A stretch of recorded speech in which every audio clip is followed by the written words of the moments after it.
Génesis capítulo número 41, versículo 9.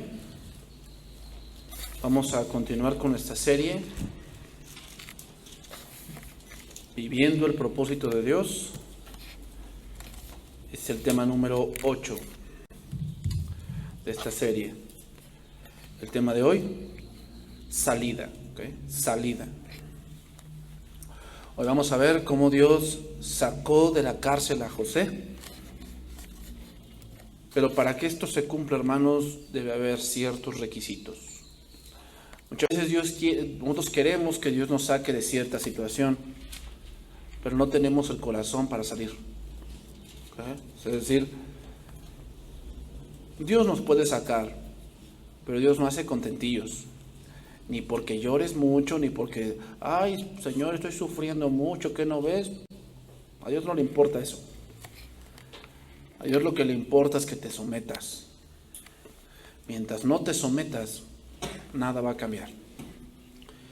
Y te voy a decir otra cosa, Dios puede esperar el tiempo que tú quieras. Tú eres finito, Él es infinito. Y si para doblegarte tardas 20 años, Dios te puede esperar. Pierdes 20 años de tu vida tratando de demostrarle a Dios que puedes, pero no puedes. ¿Ok? Entonces vamos a estudiar un poco eso. Entonces, dice Génesis 41:9. Entonces el jefe de los coperos habló a Faraón diciendo: me acuerdo hoy de mis faltas. Cuando Faraón se enojó contra sus siervos, los echó a la prisión de la casa del capitán de la guardia, a mí y al jefe de los panaderos. Y él y yo tuvimos un sueño en la misma noche. Cada sueño tenía su propio significado. Estaba allí con nosotros un joven hebreo, siervo del capitán de la guardia, y se lo contamos, y él nos interpretó nuestros sueños, y declaró a cada uno conforme a su sueño. Y aconteció que como él nos lo interpretó, así fue, y yo fui restablecido en mi puesto, y el otro fue colgado. Entonces Faraón envió a llamar a José, y lo sacaron apresuradamente de la cárcel, y se afeitó y se mudó sus vestidos y vino a Faraón. La meta de Dios para con sus hijos, hermanos, es siempre la exaltación. Dios te quiere exaltar, Dios te quiere poner en un punto donde tú recibas honor, pero obviamente Dios también reciba gloria con eso que tú vas a recibir. Pero esta meta solo la logran los humillados. La humillación es la condición. Si tú quieres ser exaltado, que Dios te ponga en un puesto de autoridad, donde la gente pues te respete, donde la gente pues tenga una opinión de ti, y más que nada donde Dios esté de tu lado, que eso es lo más importante, la condición es que te humilles. Ahora, ¿qué es la humillación? La humillación es reconocer tu condición. Segunda de Crónicas 7:13 dice esto: si yo cerrare los cielos para que no haya lluvia, y si mandare a la langosta que consuma la tierra, y si enviare pestilencia a mi pueblo, y si se humillare mi pueblo, sobre el cual mi nombre es invocado, y oraren, y buscaren mi rostro, y se convirtieren de sus malos caminos. Ahí vemos varias condiciones de una humillación. Primeramente, buscas a Dios. Es alguien que está humillado pero no busca a Dios. No sé qué tipo de humillación tenga, pero de Dios no es. Alguien que de verdad está humillado, o sea, que de verdad sabe que se equivocó, a quien va primero a buscar es a Dios. ¿Ok? ¿Qué dijo el hijo pródigo? Volviendo en sí dijo: ¿cuántos jornaleros hay en casa de mi padre que tienen pan y yo aquí perezco de hambre? Volveré a mi padre y le diré: Padre, he pecado. O sea, no, pues yo, mamá, sí reconozco que pues hice mal, pero pues, tú qué hubieras hecho en mi lugar. Ese no está humillado, ese solamente quiere que le tengas lástima. No. Humillado es que regresaré y diré: Padre, he pecado contra el cielo. Ahí cielo significa contra Dios. ¿Y contra quién? Y contra ti. Santiago 4:10 dice esto, 4:10 de Santiago: humillaos bajo la poderosa mano de Dios, o humillaos delante del Señor y Él os exaltará. ¿Quién te va a exaltar? El problema aquí, hermanos, es que la contraparte de la humillación es la soberbia. La soberbia es el pensamiento vano que tienes de ti mismo, de que tú puedes. Esa es la soberbia. Que piensas que tú no necesitas de Dios. Tú no necesitas de tu mamá ni de tu papá. Yo puedo. Eso es soberbia. Que piensas que tú lo vas a lograr porque tú te crees muy inteligente. Eso es soberbia. Es contrario a la humillación. Y al soberbio le espera la desgracia. Por eso hoy en día, hermanos, muchos creyentes están tirados y siguen tirados porque a pesar de que es evidente que han pecado contra Dios, aún con todo eso no reconocen su condición delante de Él, sino que se rebelan, se ponen en una posición de injusticia hacia su persona. O sea, ay, ¿por qué estoy viviendo esto? Oye, pero pues si te equivocaste, o sea, hiciste lo contrario a lo que Dios te enseñó. No, Dios es amor, ¿y por qué me está pasando esto? Mejor humíllate, mejor reconoce delante de Dios cómo has estado viviendo. Pero hermanos, si queremos que Dios nos exalte, que nos saque de esa prisión de desesperación, de esa prisión de soledad y hasta de calumnia, debemos humillarnos delante de Dios. Ahora vamos a analizar cómo Dios intervino en la vida de José. Primeramente, Dios intervino en la oscuridad. Esa es la primera cosa que vamos a ver. Dios intervino en la oscuridad. Hermano, muchas veces no vas a ver cómo Dios está actuando, porque a veces las tinieblas no te dejan ver. Es decir, el problema por el que estás rodeado, el problema que te está aquejando, no te deja ver cómo la mano de Dios está actuando. No te deja ver. Sin embargo, no quiere decir por eso que Dios no actúa. En Génesis 40:14 vemos una petición de José. Acuérdate pues de mí cuando tengas ese bien. Le está diciendo aquí al copero. Y te ruego que uses conmigo de misericordia y hagas mención de mí a Faraón y me saques de esta casa, porque fui hurtado de la tierra de los hebreos y tampoco he hecho aquí para que me pusiesen en esta cárcel. Pero después dice que el copero lo olvidó. Hermanos, eso es parte de la naturaleza humana. Siempre nos olvidamos de las cosas buenas, siempre. Eso es parte de la naturaleza humana, siempre. Nos olvidamos de las cosas buenas. Hermanos, eso también fue una humillación para José. El ser olvidado después de hacer un bien. ¿Te ha pasado eso? Que tú le hiciste un bien a alguien y él de buenas a primeras habla a tus espaldas que tú nunca lo ayudaste, que tú nunca hiciste nada por él, es más, que tú nunca oraste por él. Hermanos, eso es parte de la naturaleza humana.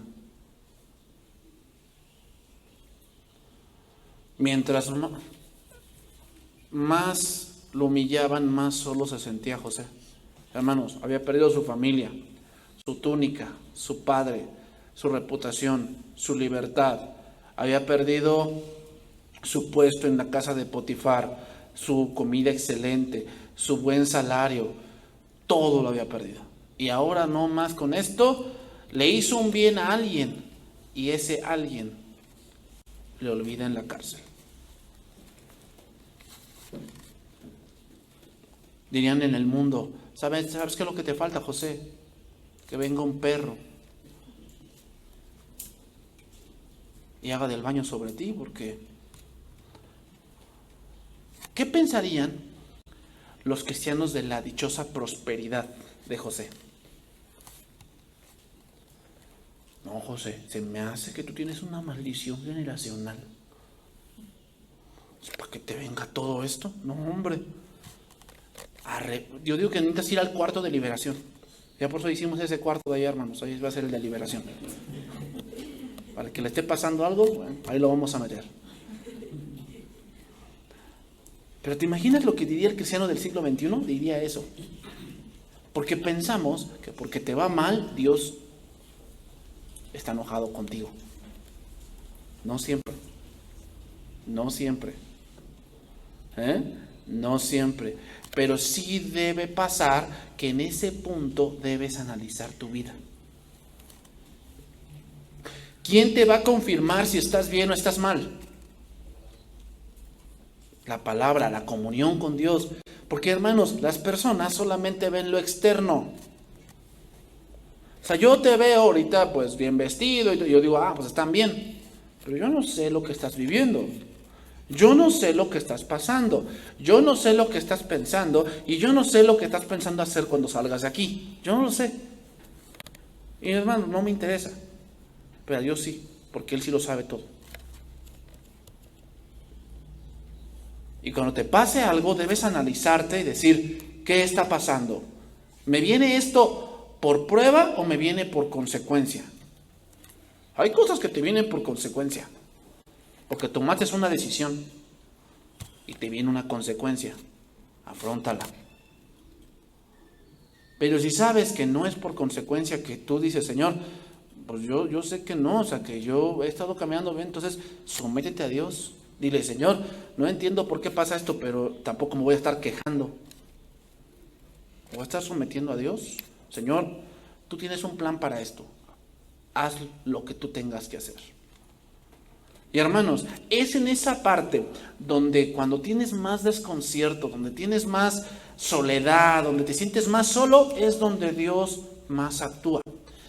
Génesis 41:1 dice, aconteció que pasados, ¿qué? 2 años. ¿Cuánto pasó? 2 años.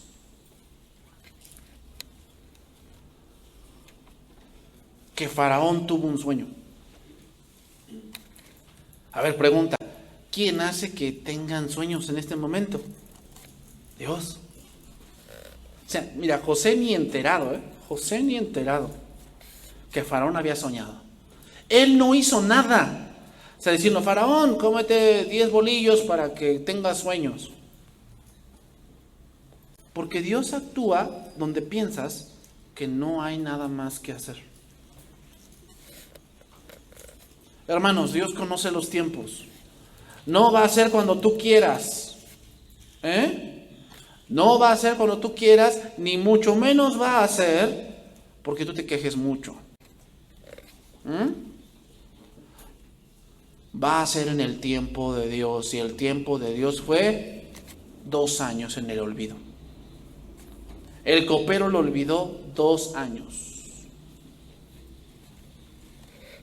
Hermanos, muchas veces Dios hace que conozcas personas para después hacer algo. ¿No te ha pasado eso? A mí me ha pasado que compañeros que conocí de la primaria, hermanos, y ahora tienen un negocio, y llego al negocio y le digo, oye, quiero que me hagas esto. Dice, ¿qué pasó? Y a veces yo soy malo con los rostros.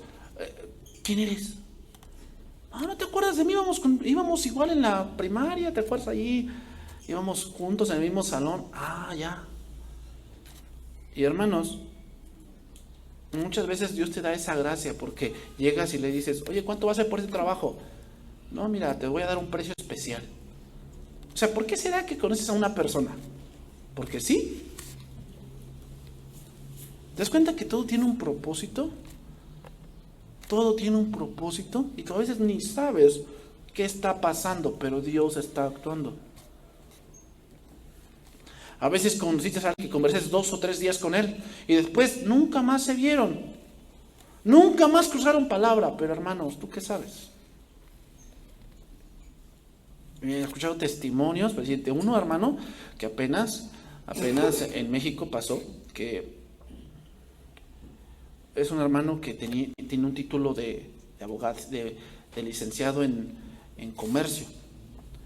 Pero como tuvo un problema legal, pues obviamente ya sabes cómo es esto, ¿no? O sea, cuando te metes a la cárcel ya tienes un historial y entonces pues ya no te dan un trabajo fácilmente, no te lo dan. Entonces el hermano pues se dedicó a manejar un taxi, porque tenía que sacar para su familia. Entonces después se fue a otro lugar, dejó a su familia en México y se fue al otro lugar a trabajar, pero en ese lugar querían que lavara dinero. Y él dijo, no voy a lavar dinero. Entonces te despedimos. Dice, pues me regreso al taxi. Y ya se iba a regresar al taxi y dice que iba a ver una empresa. Y cuando estaba a punto de llamarle a la empresa, le entra una llamada. Era de un compañero que estudió con él. Y dice, oye, voy buscando porque hay un puesto donde yo trabajo y quiero que vayas. Fue al puesto, hermanos, le pagaban más que donde iba a lavar dinero y haciendo cosas rectas. ¿Tú qué sabes? Ese es el problema, hermanos. Que tú quieres que Dios actúe como tú piensas que debe actuar. Estás mal. Dios no hace contentillos. Dios hace su voluntad y su voluntad tiene un propósito. Dios en su providencia hizo soñar algo a Faraón.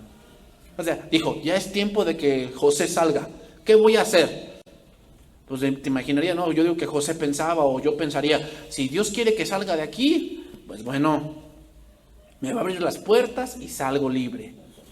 No, no es la manera que Dios va a hacer las cosas. Ayer nos contaba un hermano que dice que Dios se le apareció y le dijo, pídeme lo que quieras. Estaba en la cárcel, pídeme lo que quieras. Pues, Señor, sácame de aquí. Y sí lo sacó, pero para ir a otro reclusorio. ¿Lo sacó o no? Es que, hermanos, ¿te das cuenta? O sea, tú pides y tú tienes en tu mente que Dios tiene que actuar como tú estás pensando. Estás mal. Porque Dios tiene 1,000,000 de soluciones para un problema. Tú a lo mejor se te ocurren 10, 20 soluciones. Pero Dios tiene 1,000,000 para un problema. Entonces, hermanos, Dios está moviendo los engranes. Después de 2 años, Faraón soñó algo. ¿Qué soñó? Bueno, sigue diciendo. Versículo 1 de Génesis 41. Le parecía que estaba junto al río y que del río subían 7 vacas, hermosas a la vista y muy gordas, y parecían en el prado, es decir, estaban allí comiendo, ¿no? Y tras ellas subían del río otras 7 vacas de feo aspecto, y aquellas yenjudas de carne, estaban flacas, se le veían los huesos, ¿no? Feas. Y se pararon cerca de las vacas hermosas a la orilla del río. Y que las vacas de feo aspecto y enjutas de carne devoraban a las 7 vacas hermosas y muy gordas. Y despertó Faraón. Y se durmió de nuevo. Y soñó la segunda vez que 7 espigas llenas y hermosas crecían en una sola caña. Y después de ellas salían otras 7 espigas menudas y abatidas del viento solano. Y las 7 espigas menudas devoraban a las 7 espigas gruesas y llenas. Y despertó Faraón, y aquí que era sueño.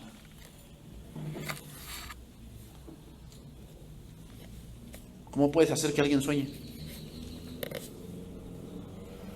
¿No te ha pasado que dices, ay, mamá, estaba yo soñando muy rico, estaba yo soñando algo muy bonito y te quieres volver a dormir y soñar, ya no puedes?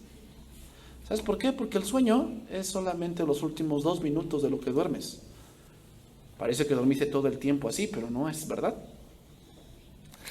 Entonces, ahora vamos a ver otro punto. Dios intervino proféticamente ahora.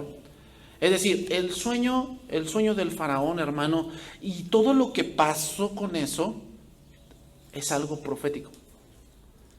O sea, la pregunta es, ¿por qué pasó de esa manera? ¿Por qué soñó vacas? ¿Por qué no soñó camaleones? ¿Por qué no soñó cabras monteses? ¿Por qué no soñó eso? ¿Por qué específicamente soñó vacas y soñó espigas? ¿Por qué? Tiene un propósito, hermanos. Nos habla de algo. Entonces, la exaltación de José es una figura profética del regreso de Jesús. La exaltación de José es una figura profética del regreso de Jesús. Vamos a ver eso, ¿no? Primeramente, se agitó su espíritu. En 41:8, versículo 41:8 de Génesis, dice: sucedió que por la mañana, después que soñó, Estaba agitado su espíritu, es decir, quería saber el significado de su sueño. Hermanos, el sueño lo dejó sin habla a Faraón, ya que él se sentía en su corazón que venía la desgracia a su tierra, pero no sabía de qué manera. Él como que se daba una idea de que si salen 7 vacas hermosas y después vienen 7 vacas flacas y se la devoran, algo viene peligroso, algo feo va a venir a mi tierra. ¿Pero qué? ¿Pero qué? Pregunta, hermanos, ¿cómo se están poniendo los tiempos de hoy? ¿No se están poniendo agitados como Faraón? Segunda Tesalonicenses 2:1.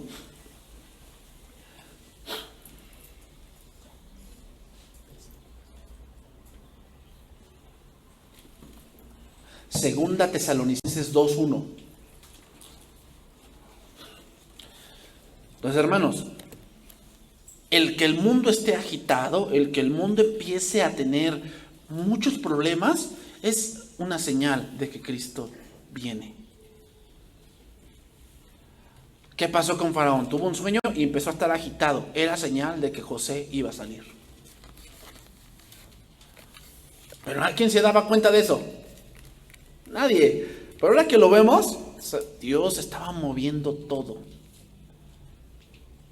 Pero con respecto a la venida de nuestro Señor Jesucristo y nuestra reunión con Él, os rogamos, hermanos, que no os dejéis mover fácilmente de vuestro modo de pensar y os conturbéis, ni por espíritu, ni por palabra, ni por carta como si fuera nuestra, en el sentido de que el día del Señor está cerca.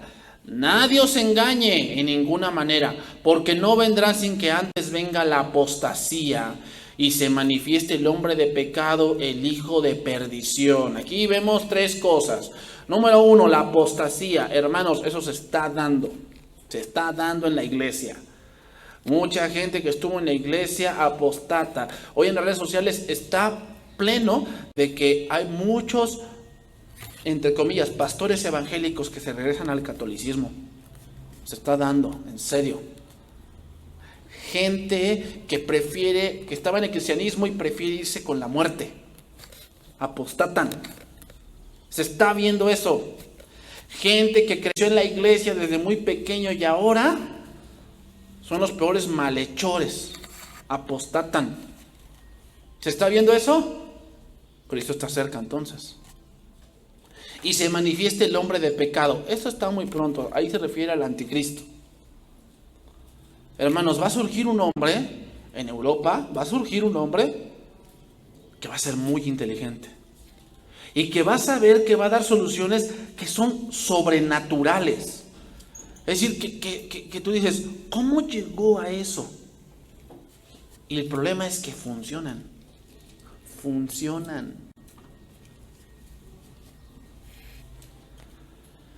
El cual se opone y se levanta contra todo lo que se llama Dios o es objeto de culto. Es decir, cuando Él le den el poder, le van a dar el poder por un tiempo. Y en ese poder Él va a prohibir que ya no haya libre culto.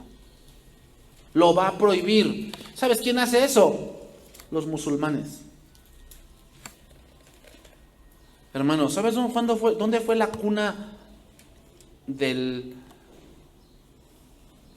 que haya una reforma? La reforma empezó desde muy antes de Martín Lutero, pero Martín Lutero fue como que la punta de lanza y eso comenzó en Gutenberg o allá en Alemania. Ahí comenzó la reforma más en forma con sus 95 tesis. Europa fue la cuna de la reforma. De ahí se fue extendiendo lo que fue Países Bajos, lo que fue Inglaterra, lo que fue Francia. España no tanto porque España es un país católico, pero más protestantes fueron Alemania, los Países Bajos, Polonia, Turquía.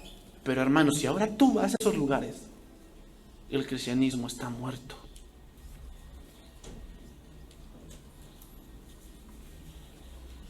Es decir, hermanos, hay muy pocos que ahora creen en Dios en Europa y la religión que más está creciendo son los árabes. y los árabes no permiten libre culto. Eso nos habla de algo que se viene para el mundo. Y eso es señal de que Cristo que viene pronto. Tanto que se sienta en el templo de Dios como Dios, haciéndose pasar por Dios. Versículo 5. ¿No os acordáis que cuando yo estaba todavía con vosotros os decía esto? Y ahora vosotros sabéis lo que lo detiene, a fin de que su debido tiempo se manifieste. Porque ya está en acción el misterio de la iniquidad. ¿Sí lo vemos en acción? Que ya la policía no puede contener la delincuencia. Que ya hay más secuestros, más robo. A mano armada, antes lo hacían en la noche, ahora lo hacen a la luz del día. Ahora lo que está dando mucho en Apizaco es que te abren el negocio en la noche y te lo saquean. Tú dices, ¿cuándo se veía eso? O sea, se oía, pero muy esporádicamente. Misterio de la iniquidad habla de la falsa moral. Ya no hay moral. Hermanos, yo les decía, hoy las enfermedades venéreas están, mira, y se infecta 1 millón al día. 1 millón al día. 1 millón de personas adquieren una enfermedad venérea. O sea, sexual. 1 millón al día. ¿De qué te habla eso? De que hay un desorden total. Pero muy fuerte. Hay un desorden muy fuerte. Habla de que el misterio de la iniquidad habla de que la gente ve lo malo como bueno y lo bueno como malo. Es decir, el matrimonio lo pisotean, pero un matrimonio entre homosexuales es bien visto. Hoy que una mujer tenga un esposo es mal visto, pero una mujer soltera le llaman triunfadora.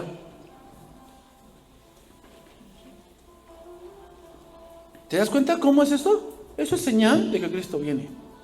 Ese es el misterio de la iniquidad. Solo que hay quien al presente lo detiene, hasta que a él a su vez se ha quitado del medio. Entonces se manifestará aquel inicuo. Es decir, ¿cuándo se va a manifestar este inicuo? Se va a manifestar cuando todo esté hecho un caos. Porque para que lo acepten, hermanos, él va a venir a dar soluciones a lo que nadie puede solucionar. Al quien el Señor matará con el espíritu de su boca y destruirá con el resplandor de su venida. Inicuo cuyo advenimiento es por obra de Satanás, con gran poder y señales y prodigios mentirosos. Es decir, va a hacer muchos milagros. Va a hacer, hermano, incluso que descienda fuego del cielo. Lo va a hacer. Y la gente va a decir, no, este sí es. Y toda la gente se va a ir tras él. Así como lo fueron tras Hitler, tras Mussolini, tras Nimrod, tras Fidel Castro. Así irán tras ese hombre. Y con todo engaño de iniquidad para los que se pierden, por cuanto no recibieron el amor de la verdad para ser salvos. Pregunta, ¿está agitado el mundo? Es señal de que Cristo viene. Es señal. Número 2. Lo hizo llamar. Seguimos ahí en Génesis 41:8. Sucedió que por la mañana estaba agitado su espíritu y envió e hizo llamar a todos los magos de Egipto. Aquí magos, hermanos, no es los que hoy conocemos como que leen las cartas, leen el café, no. En este punto mago se refiere a aquellos estudiosos de ese tiempo. A eso se refiere. Gente que era muy letrada. Los mandó a llamar. Todos sus sabios, dice, y les contó sus sueños, mas no había quien los pudiese interpretar a Faraón. Hermanos, ¿no pasa eso en el día de hoy? Los economistas, los criminalistas, los socialistas, los políticos, los filósofos, los metafísicos, ¿no entienden los tiempos? Todos diciendo, se vienen tiempos mejores. Todos diciendo, la educación es la respuesta. Si hubiese más educación, la gente no sería tan mala. No, policía mejor pagada y mejor preparada. La igualdad de riqueza, si hubiese igualdad, si no hubiera pobreza en este país, todos trabajarían honestamente, pero como hay más ricos que pobres, entonces hay mucha violencia. Eso es lo que dicen los magos de este tiempo y los sabios de este tiempo. Pero no entienden el plan de Dios. Hermanos, la desorientación y la falta de paz y de soluciones es una señal de que Cristo viene. Porque en ese tiempo, el que no pudiese nadie interpretar el sueño era señal que el único que podía era José.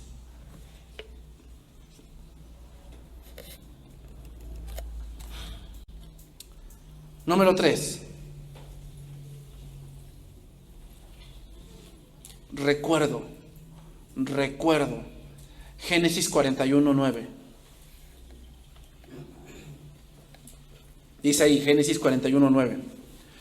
Entonces el jefe de los coperos habló a Faraón diciendo: me acuerdo hoy de mis faltas. Podríamos juzgar muy fuerte al copero, hermanos, de que en realidad sí se le olvidó, pero ese olvido Dios lo utilizó para preparar más a su siervo. Hermanos, no quiere decir que Dios hizo que se le olvidara, eso fue parte de su naturaleza humana, pero el hecho de que algo hagamos nosotros no frustra el plan de Dios.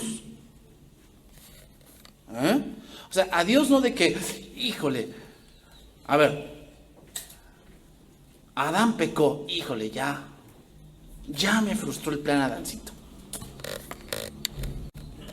O tú piensas que, híjole, Perenganito ya me dijo que no, híjole, ya, ¿ahora qué hago? ¿Tú piensas que Dios hace eso? De que, ¿y ahora quién podrá ayudarme? ¿Está el Chapulín Colorado? A Dios no le frustras el plan, hermano. Aunque tú digas que no, o sea, Dios quiere que hagas algo. Tú dices, no lo voy a hacer. Pregúntale a Jonás. Pregúntale a Jonás si de verdad no lo hizo. Ve a Nínive, que dijo, no quiero. Y tomó una barca y se fue al lado contrario. ¿No? ¿Jonásito? Bueno, voy a hacer levantar una gran tormenta en tu vida. Y vas a saber que tú fuiste el que te vas a acordar de tus pecados y vas a decir que es por tu culpa. Y te van a echar al mar y un gran pez te va a devorar. Es decir, te voy a tener que meter a la cárcel tal vez, o te voy a tener que quitar todo para que ahora sí me obedezcas. ¿Tú piensas que le frustras el plan a Dios? Esa es soberbia. ¿Qué piensas? Que si tú dices que no, Dios no puede hacer nada. Por favor. ¿Con quién crees que tratas? Entonces el copero se olvidó, pero ahí se acordó. Ya me acordé que nadie puede interpretar. Me imagino al copero, porque el copero estaba al lado del rey. Para cuando él le pedía vino, el copero tenía que estar atento. Vino, le daba vino. Me imagino esa escena, ¿no? Estaba el faraón sentado. Soñé esto. Y todos ahí estudiando. No, es que no sabemos. Y el copero nada más viéndolos, ¿no? Y en ese momento que los ve, se acordó. Ya me acordé que yo también soñé una vez. Y lo que me dijeron sí se hizo. Pero me acuerdo que él me dijo que le hablara al rey de él. Así como que te acuerdas algo que no hiciste, ¿no? Cuando te acuerdas de la cartulina que no compraste de la escuela. Yo me acordaba así, pero me acordaba a las 12 de la noche. Sí, me acordaba. Estaba yo en la cama y me acordaba. Ya valió. ¿Y ahora dónde la compro? Y pues entraba yo a las 7 de la mañana a la escuela. Pues ¿dónde la compras? ¿No? ¿Dónde la compras? Así me imagino que fue el copero. Se acordó. Me dijo José que me acordara de él. Y yo lo olvidé.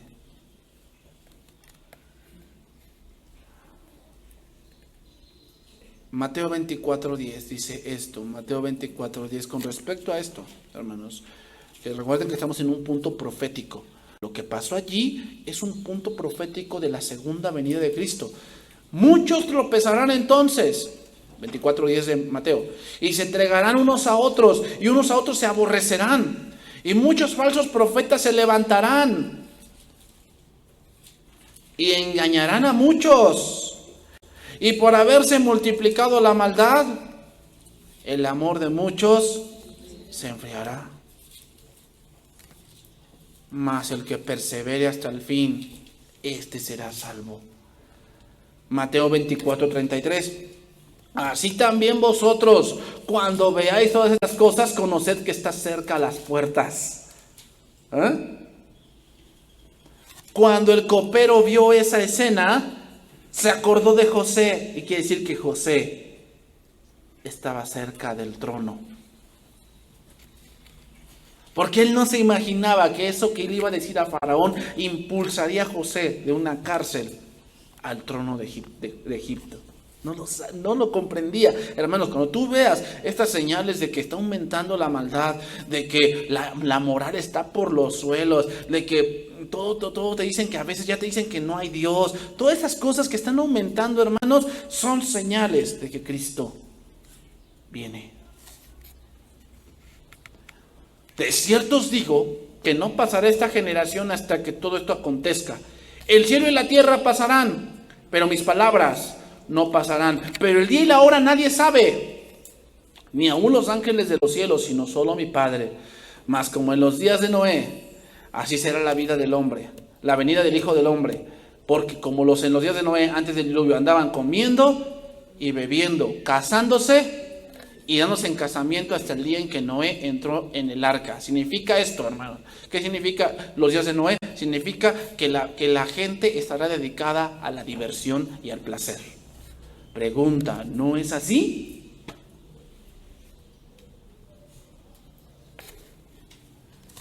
Gente que solamente busca el placer personal. ¿Cómo obtenerlo? Hay diferentes maneras que el mundo te ofrece de cómo obtenerlo. Y gastan su tiempo, gastan su dinero, gastan su vida. Estamos en los tiempos de Noé, pero cuando le dices, oye, es necesario que te acerques a Dios. No, ya habrá tiempo para eso. Se dedican al placer, a hacer lo que ellos quieren. Esos son los tiempos de Noé. ¿No estamos viviendo eso?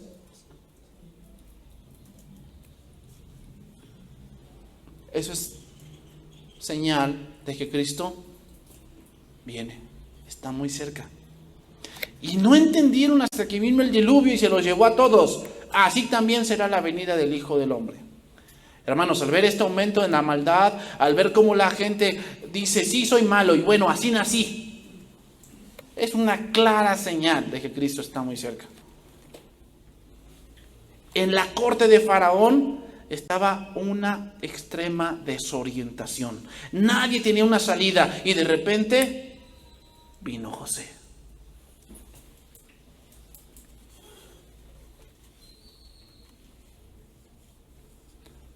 Dice ahí, Génesis 41:14. Seguimos ahí. No pierdan ese pasaje porque estamos yendo y viniendo. Génesis 41:14. Dice, entonces Faraón envió a llamar a José y lo sacaron apresuradamente, es decir, José, ¿dónde estás? No, pues allá está José. Cámbiate, rápido, afeítate, vámonos, porque ya el faraón te solicita. ¿Por qué? Pues yo me imagino que el faraón ya estaba enojado, porque nadie podía interpretar su sueño y dijo, no, si no me lo interpretan, los voy a matar. No, faraón, es que denos más tiempo. No, ya, interprétenlo. Estaba a punto de matarlos. Dice ahí Lucas 21:26, más te lo leo, anótalo. Dice esto, 21:26 de Lucas. Desfalleciendo los hombres por el temor y la expectación de las cosas que sobrevendrán en la tierra, porque las potencias de los cielos serán conmovidas. Entonces verán al Hijo del Hombre, que vendrá con una nube con gran poder y gran gloria. Cuando estas cosas comiencen a suceder, erguíos y levantad vuestra cabeza, porque vuestra redención está cerca. ¿Te imaginas a José? Tengo una audiencia con Faraón.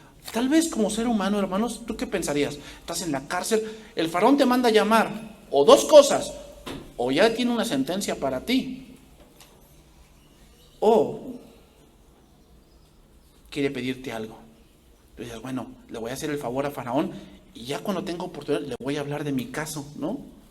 Pues que así pensamos como hombres. Pero no, hermanos, era algo más grande, que yo pienso que ni aún José se lo imaginaba.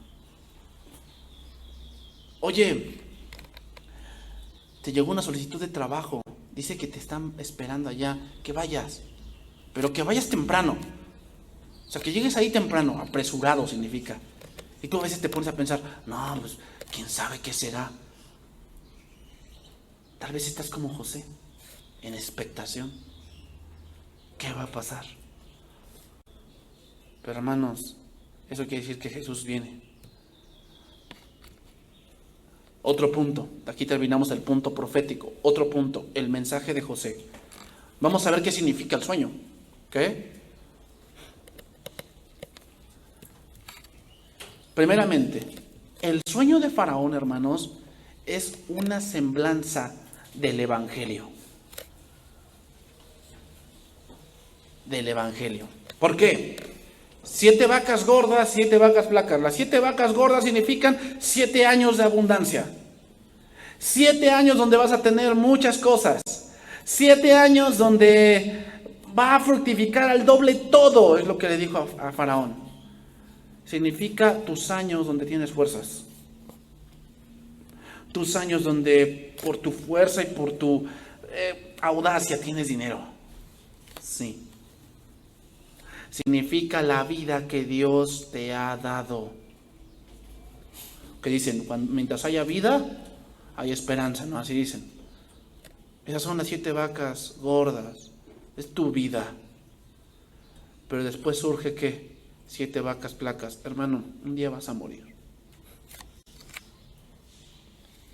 Eso, aunque lo niegues, va a pasar. Y dice Hebreos, y está escrito para los hombres, que mueran una sola vez y después de esto el juicio. Hermano, todos un día tendremos que estar delante de Dios. La pregunta es, ¿cómo te va a ir a ti? ¿Te va a decir, entra al gozo de tu Señor? ¿O te va a decir, maldito, vete al lago de fuego? ¿Cómo te va a decir a ti? Ese es el Evangelio, hermanos. El Evangelio es, ahorita tienes vida, ¿no? Aquí está Cristo. Porque viene la muerte. Y si no estás en Cristo, en ese juicio te va a ir mal.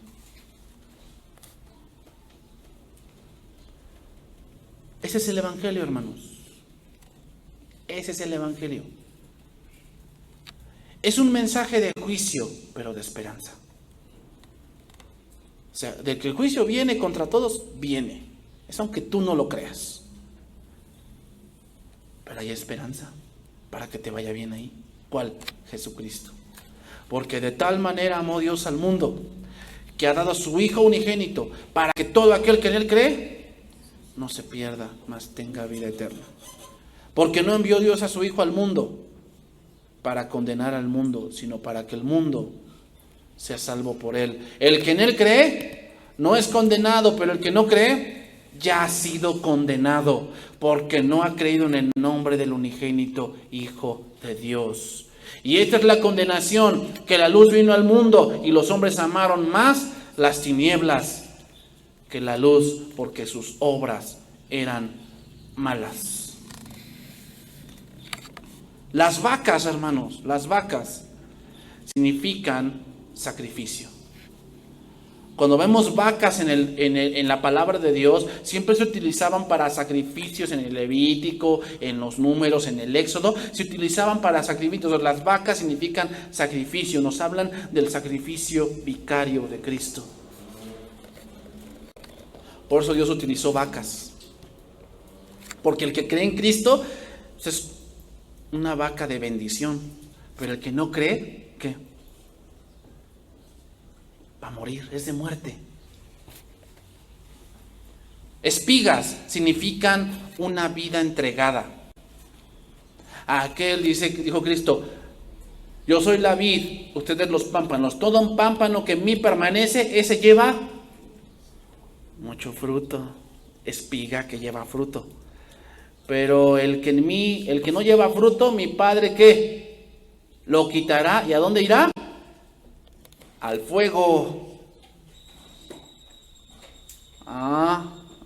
Quiere decir que alguien que está en Cristo da fruto, pero el que no, va al castigo.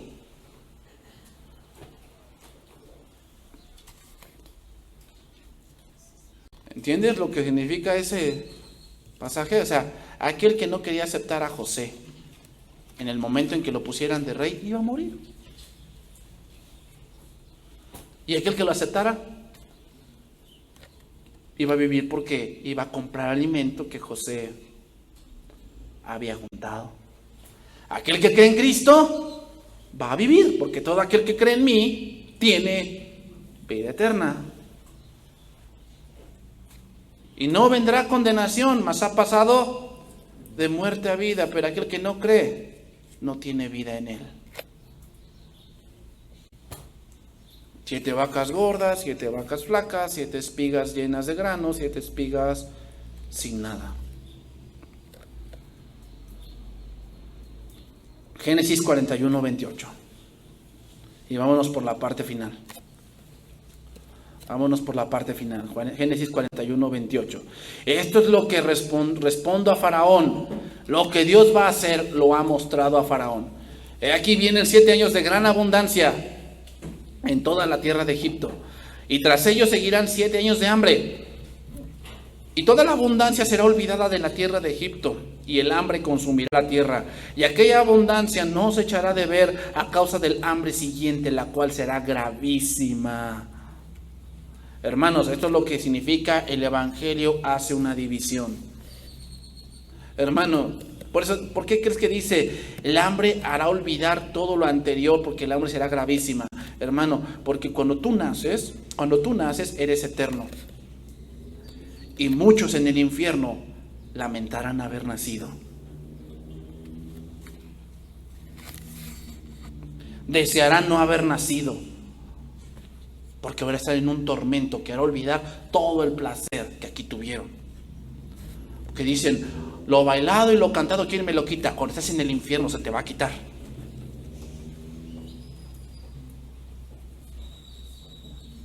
Porque esa hambre hará olvidar lo anterior. Así que sí, puedes estar disfrutando lo que tú quieras. Pero si no te arrepientes y te vas al infierno, eso lo vas a olvidar ahí. Y vas a decir, ahí sí no te vas a acordar de lo bailado y lo cantado. No te vas a acordar. Solamente te vas a acordar del sufrimiento que estás viviendo en ese momento. Eso significa, hermanos. Por eso el día de aceptar a Cristo y de someterte a Él y de humillarte a Él es hoy. Porque mañana tal vez ya no hay oportunidad.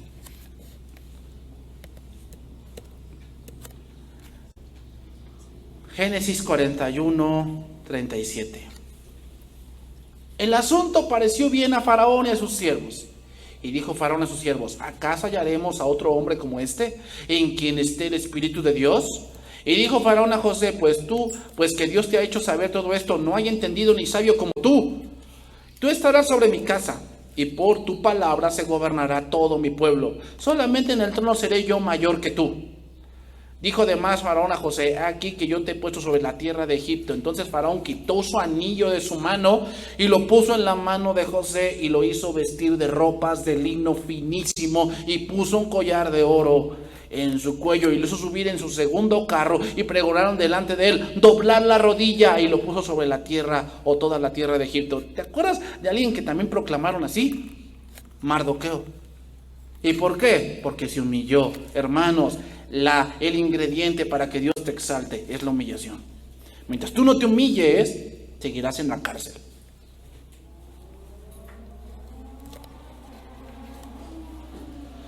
Voy a resaltar aquí un punto. Ropas. Esta es la última ropa que José tuvo. Ropas de lino finísimo. Voy a hacer un recuento. Primero tuvo una túnica de colores, ¿verdad? La cual le fue quitada. Después tuvo ropas de temor y humildad, las cuales quedaron en la mano de la mujer de Potifar. Sus ropas de moralidad, sus ropas de no querer pecar contra Dios, quedaron en las manos de esa mujer y lo echaron a la cárcel. Y después tuvo ropas de carcelero, de humillación, significa de soledad, de injusticia. Tuvo esas ropas. Pero cuando lo llamaron le dijeron, apresúrate y cámbiate, o sea, quítate esas ropas. ¿Por qué? Porque vienen las últimas. Vestidos reales. Significan los vestidos de exaltación. Entonces Faraón quitó su anillo de su mano y lo puso en la mano de José. ¿A quién te recuerda? Al hijo pródigo. El padre dijo a sus siervos, sacad el mejor vestido y vestidle y poned un anillo en su mano y calzado en sus pies. Poner un anillo en la mano de un hijo significaba que él era el heredero. ¿Qué quiere decir entonces? Que cuando Faraón quitó su anillo y se lo dio a José, que casi José era como el hijo del Faraón.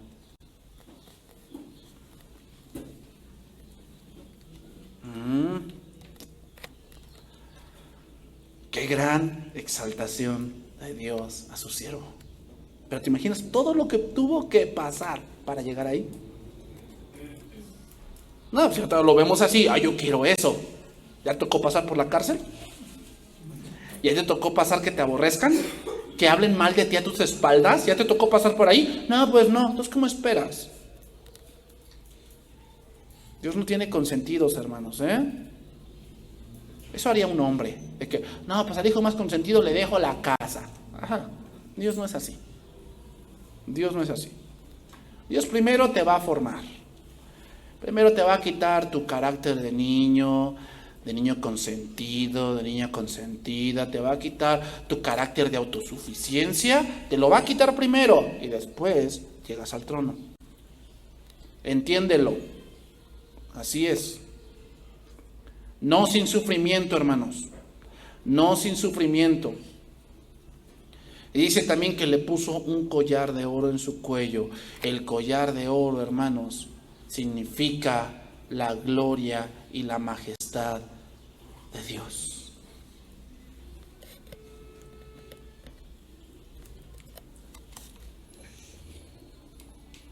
Es decir, cuando se te exalte y Dios te exalte, las gentes verán que Dios está contigo. Lo van a ver porque tienes el collar de oro en tu cuello. Lo van a ver y van a decir, de verdad, y se van a acercar contigo y te van a decir, oye, dame un consejo. Y tú dices, pero ¿por qué vienes a mí? Porque yo veo que Dios está contigo. El collar de oro, hermanos. Terminamos con este pasaje, Apocalipsis 5:1.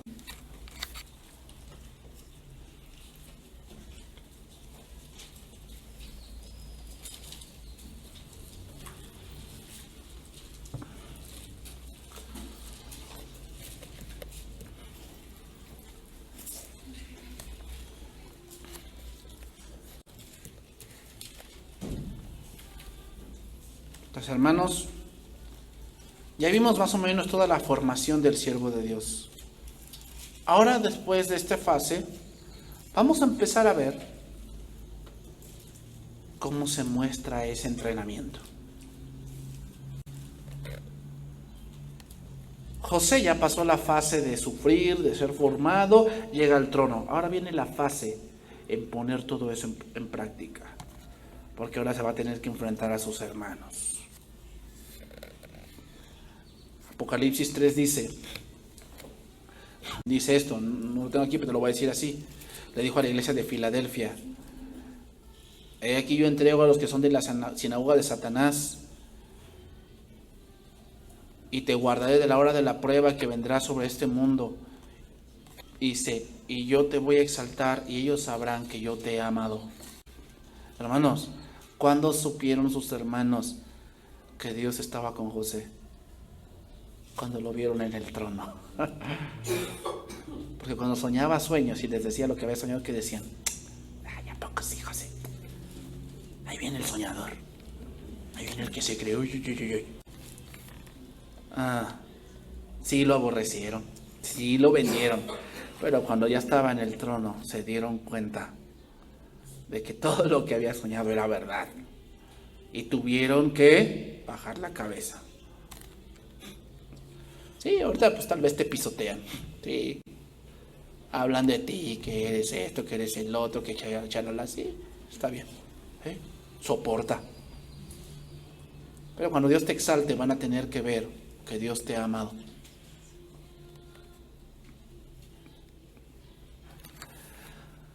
Pero para llegar ahí, hermanos, es un buen camino que hay que recorrer, a veces de olvido de 2 años, pero de olvido de los hombres. Dios no olvida a nadie. Termino.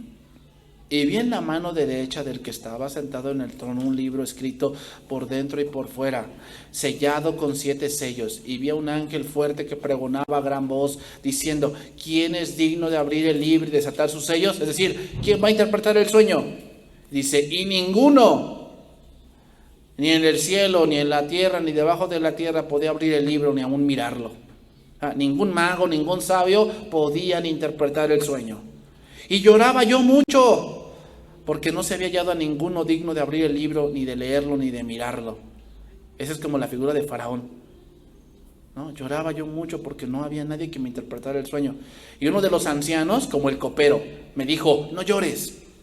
He aquí que el león de la tribu de Judá, la raíz de David, ha vencido para abrir el libro y desatar sus 7 sellos. Pregunta: ¿José venció? Sí, por eso estaba en la cárcel, porque venció esa tentación. Y miré y vi en medio del trono y de los 4 seres vivientes y en medio de los ancianos estaba en pie un cordero como inmolado. Como inmolado significa como golpeado, como herido. Pregunta: ¿no estaba así José? Pues decimos, José es un tipo de Cristo.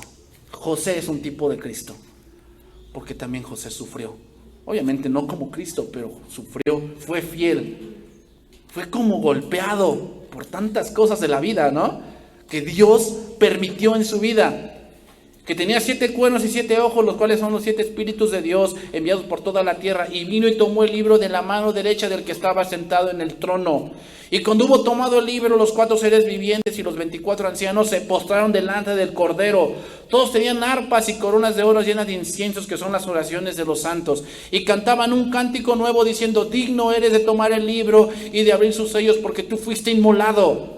Y con tu sangre nos has redimido para Dios y todo linaje y lengua y pueblo y nación. Y nos has hecho para nuestro Dios reyes y sacerdotes y reinaremos sobre la tierra. Pregunta: ¿no fue lo que hicieron con José? ¿Salieron y proclamado doblar la rodilla?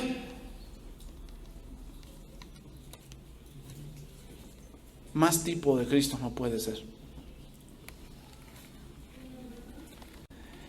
Y miré y oí la voz de muchos ángeles alrededor del trono y de los seres vivientes y de los ancianos, y su número era millones de millones. Y decían a gran voz: el Cordero que fue inmolado es digno de tomar el poder, las riquezas, la sabiduría, la fortaleza, la honra, la gloria y la alabanza. Y todo lo creado, y a todo lo creado que está en el cielo y en toda la tierra y debajo de la tierra y en el mar, y todas las cosas que hay en ellos hay, oí decir: al que está sentado en el trono y al Cordero sea la alabanza, la honra, la gloria y el poder por los siglos de los siglos. Y los 4 seres vivientes decían: amén. Y los 24 ancianos se postraron delante de sus rostros y adoraban al que vive por los siglos de los siglos.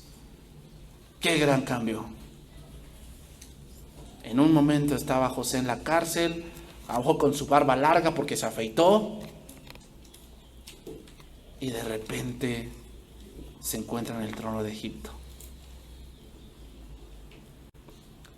Él levanta del polvo al desvalido y del estiércol hace subir al pobre para sentarlo con los príncipes, hermanos. Ese es nuestro Dios.